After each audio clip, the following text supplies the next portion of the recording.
What does pulmonary edema mean to you? Shortness of breath, dyspnea, right? Because of proper respiratory functioning. Now, as we have done with many of the other valvular heart diseases, we have brought in the pathophysiology. Let's do the same thing here as well, please.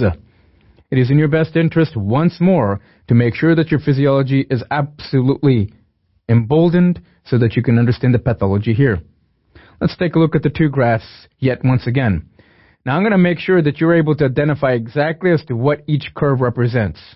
For example, on the left, that graph there represents the left ventricular pressure curve. Now before, the type of curves that we've seen has been the comparison of your left ventricular pressure curve to your aortic pressure, right? And so with that, we had seen it with aortic stenosis, aortic regurg. Let it go. You can do this. Let it go. It's okay. Don't be so attached to something, especially when it's not relevant. The relevance here is the fact that I cannot properly open up my mitral valve.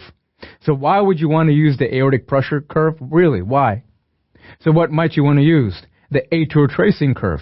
The first time that really we're seeing this, let's make sure that we dissect the normal and then see exactly as to what the pathology is. The pathology is the discrepancy. Do you see that orange-gray shaded area?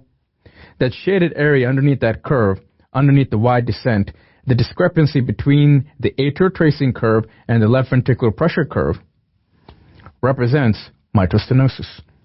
Normally, there should be no discrepancy. There should be no difference between those two curves. There should be almost in synchrony. Work with me here. But the fact that you find such a large separation between those two curves, what two curves again? Left ventricular pressure curve and the atrial tracing curve represents right off the back mitral stenosis, no doubt. Now, before we get there, though, there are some important points that we need to identify along the way. Let's take a look at the atrial tracing curve, which is that red solid line. We have an A wave. Now, before we begin, you tell me really quick, where am I in terms of your cardiac cycle? Diastole or systole? Diastole. What part of diastole? Early or late? Is this important? Oh, yeah. Oh, yeah. This is late diastole.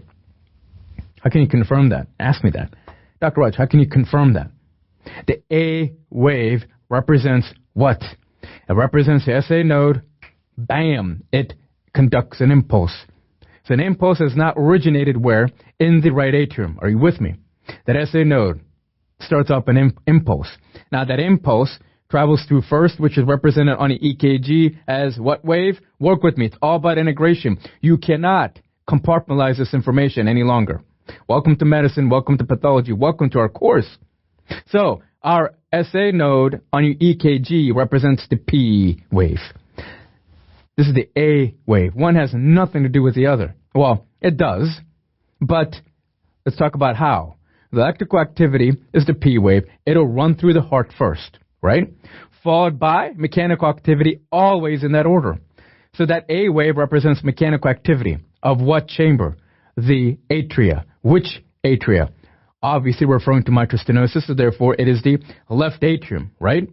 So that A wave is going to kick in. It kicks the last bit of blood, about 10 to 15% of the blood, from the left atrium into left ventricle. Boom. It creates an A wave. Part of what? Late diastole, right? Next, what are you going to do? Well, next I'm going to try to close my mitral valve. Isn't that right? You see where that S1 is on the heart sound? On the top of the curve here? That S1 represents closure of what? The mitral valve. Any problems with closing? No, this is not regurgitation. This is problems with opening. Mitral stenosis. So you're not going to have a problem there. Do not choose that as being an answer choice. That makes no sense. So you will close your valve as you should. Now, you have a C wave. What does that mean? 50% of your patients won't even show you a C wave. Now, technically, what does it actually mean? Well, here's my left ventricle. Boom. It's about to do what? Isovolumetric contraction, increasing the pressure in the left ventricle so that it can guarantee blood moving from left ventricle into the aorta. Are you with me? Are you feeling me? I hope so. That left ventricle is shooting the blood into the aorta so they build enough pressure to open up that aortic valve. The aortic pressure curve is not represented here. No need. Why put unnecessary information when it's not even relevant? But you're building up that pressure. When you build up that pressure, is it possible? Is it just possible that the mitral valve might then bulge its cusps into the atria. Of course, welcome to C wave, bulging of the cusp. So now what happens? Blood is being ejected from the ventricle into the aorta. Close your eyes. In the meantime, what about that atria? That atria was empty, but you got to fill it up, man.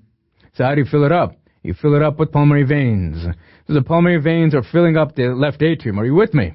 All of this is occurring as one unit, as one organized syncytium. Absolutely miraculous.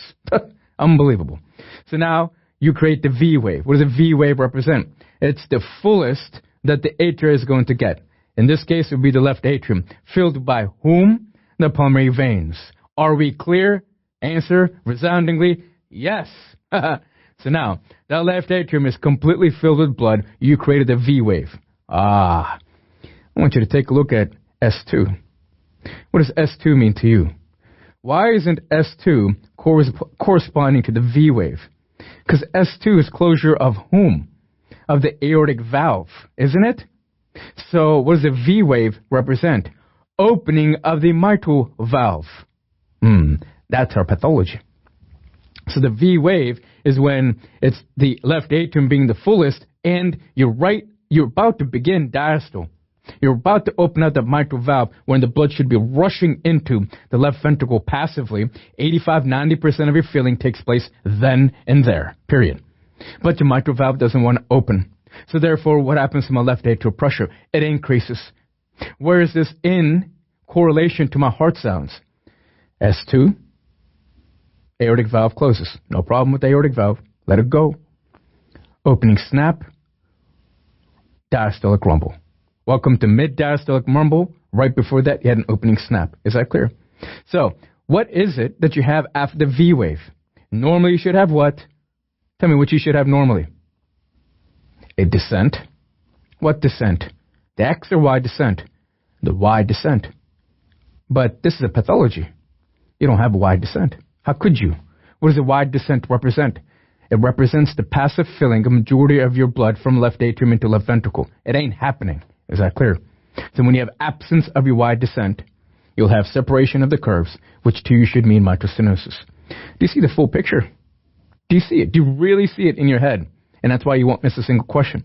Now, what I wish to point out to you that you may or may not like, but you have to accept, is the fact that that opening snap, do not confuse that with mid-systolic click, all right?